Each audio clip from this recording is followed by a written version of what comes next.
discuss the importance of fairness, respect, and trust in the mentoring arrangement. So each one of these would be separate, but what we did is we decided that we would run the three of them together because they are very helpful for the mentor to understand about the mentoring arrangement. That links to the relationship, but these, what are called ethical values, are what the mentor brings into the arrangement, and then through conversation encourages the mentee to bring them into their life and into the arrangement and into the collaborative conversation. So what I'm going to do is I'm just going to take a look at what this ethical values would be as compared to something like ethical neutral values. Now, in the IMC, what we do is we work with 7 core ethical values. Those are the values that we see that are shared when we are in community, when we're in our collaborative conversations. It's not to say that there aren't more than that, because there are people who offer up models where there might be less or more, but we're working with these 7. And to highlight those, I would just say to you is that there is this notion of trust, respect, fairness, caring, community, accountability, and hospitality. Those are the 7 of which we're looking at the 3 today. Now, in comparison to ethically neutral values, there are values that people would put on the table. I value this, and I want you to know about it. And one of the values might be wealth. Another one might be adventure. And we get that, and that's of value and would probably come out in the mentoring arrangement.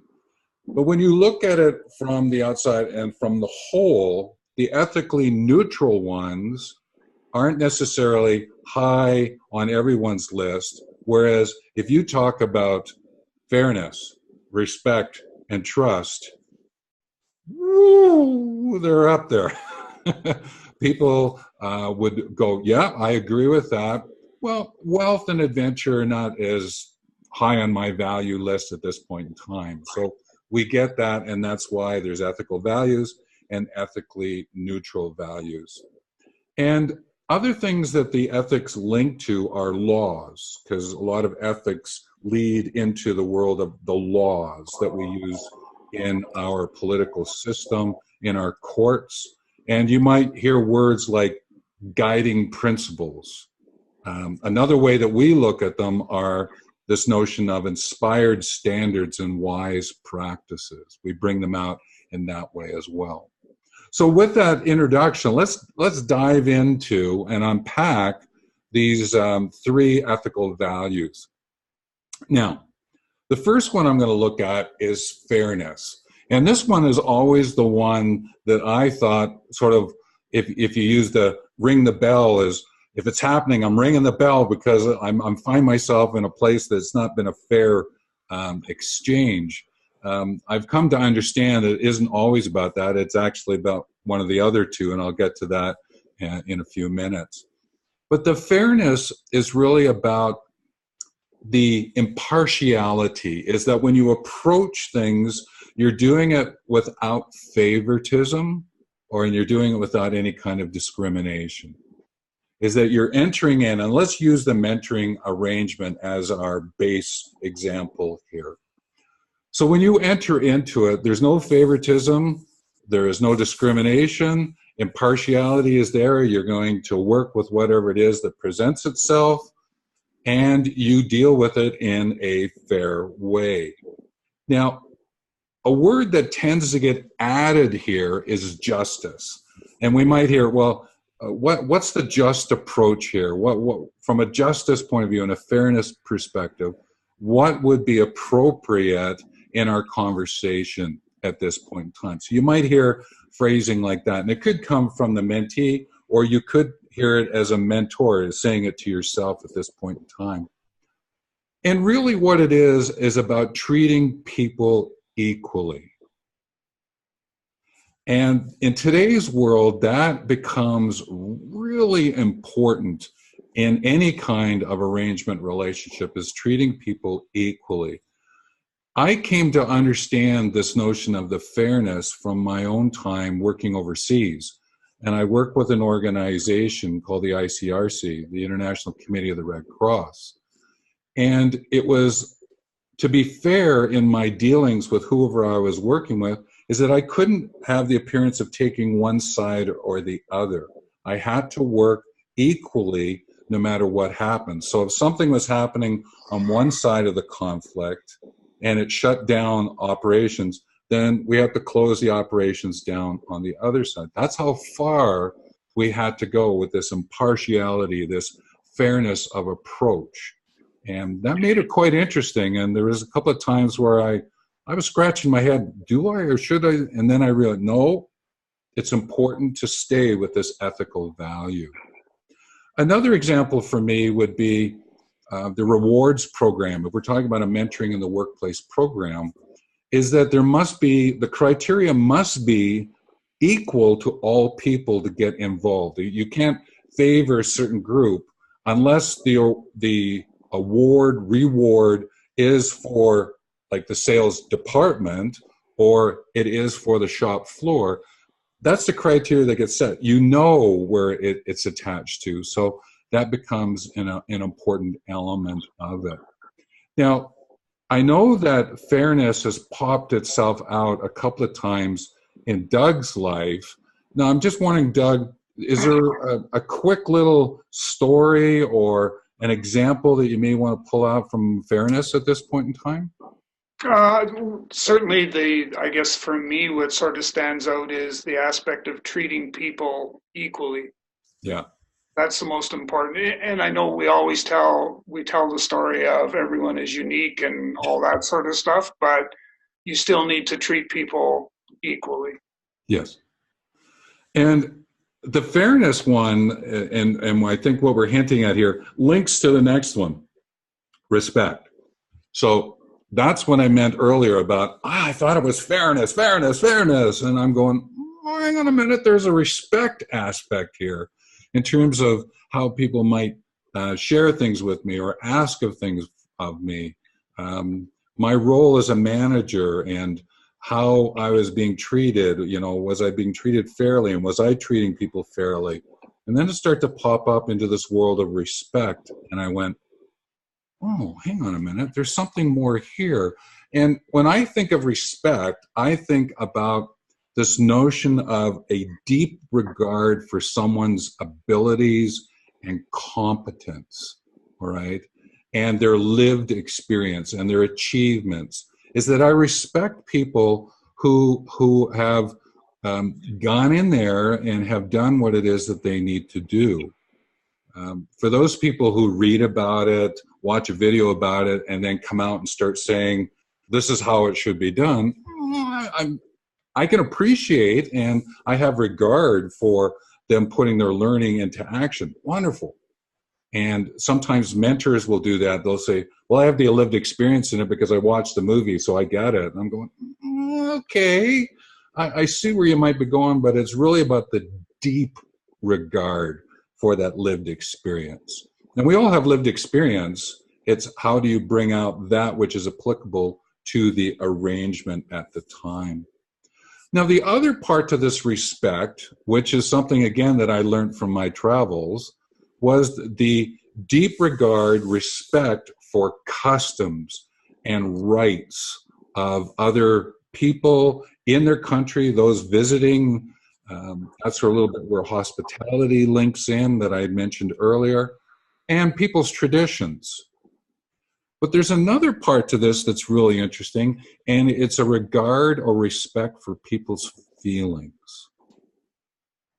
And we can pass by that because, oh, I'm not sure that I want to talk about the feelings part of it, and I'm going to zip by that one when, well, no, it might be better to just stay and just listen in, because one of the best ways to exhibit respect, and I think Doug would agree with me on this, and I just said it already, is listening, right? Listening to what someone is actually sharing, what they're speaking about, and going, okay, and having the courtesy and good manners to be present in that exchange. That's respect. And for a mentor to do anything less weakens the arrangement and weakens the relationship.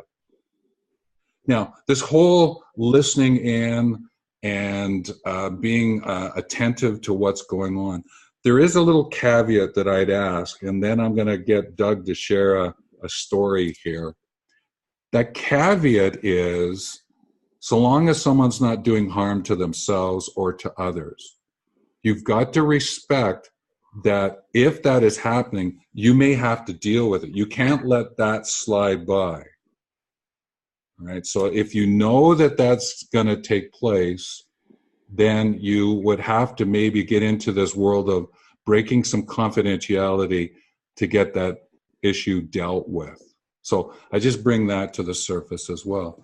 Doug, thoughts about or a story about respect from your end?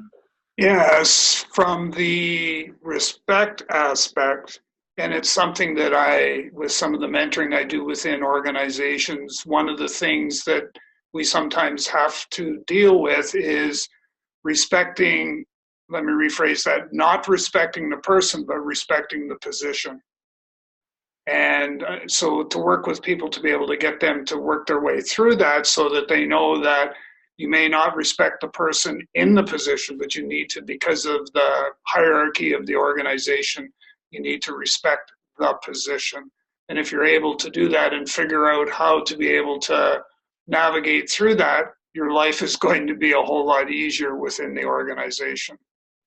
And that's why the ethical values that we're talking about here are ways that you share connections, and respect has to go both ways. Fairness has to go both ways. Just like the third one that we're going to talk about, trust has to go both ways, right? And I could jokingly say, well, can I fall into Doug's arms? And can Doug fall into my arms? You know, those trust falls. Not that I'm saying that we would ever do it, okay? But it's that imagery. Okay, I trust. Here I come, Doug. And Doug, come on, you can fall into me. There's that trust story that we're building up. But the trust that we're really talking about is not so much the activity of the fall into. It's really about the honesty and reliability of the connection that we have. That I can trust that in this case, Doug can trust me. I can trust my mentee. The mentee can trust me, and you with the people that you interact with. Is that there is this reliability, this honesty in the approach, in the conversation. And most important, that you keep your promises. Promise keeping. The commitment to promise keeping is like one of the baseline underpinnings of this whole thing called ethical values, trust. And to let that slip by, it poses a problem. Now, I'm going to share this one is because I keep encountering this one all the time. There are people who want to break the rules before they know the rules and trust the rules. They want to jump. Well, no, we're going to do it this way. We're going to, no, hang on a minute. You got to understand, why was the rule put there in the first place? So get to know it, right? Trust that it worked, and then find out if it's not really working, why is it working? And then let's break that rule to figure out and get a new rule so people know what it's about. So when you're in the mentoring arrangement, there are elements of know it, trust it, and then if you've got to break it and repackage it somehow, great, do so, right? Just like we would be asking the mentee, no, just know it, trust it, and maybe you may need to break that that conversation up a little bit, and the mentor's doing the same thing. When you get to that kind of level, ooh, that collaborative conversation is so beautiful, isn't it, Doug? It's just so beautiful. Any thoughts about that? Well, one of the things that certainly from a trust perspective is in it, you know, it can be something as simple as showing up for a scheduled meeting with your apprentice or your mentee, and not doing that breaches that trust. And from that point onwards, there you have a long road ahead of you to be able to rebuild that. Yeah, and that links into the respect, that links into the fairness. These three things are sort of like chasing themselves. And if you actually, when we talk about the other ones, these seven elements are chasing themselves all the time. And to really understand the ethical values and how to bring them into the arrangement is really one of the solid points that we want to bring to the foreground.